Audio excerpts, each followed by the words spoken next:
İyi günler arkadaşlar. Kanalımıza hoş geldiniz.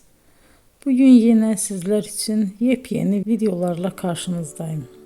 İki başarılı oyuncularımız Elçin Sangu ve Barış Ardus'tan güzel paylaşımlarını sizler için hazırladık. Elçin Sangu, Sevdim Alabora, Yalancı ve Mumları, Kiralık Aşk, İyi Günde Kötü Günde bu dizilerde rol almış ve herkes tarafından çok beğenilmiştir.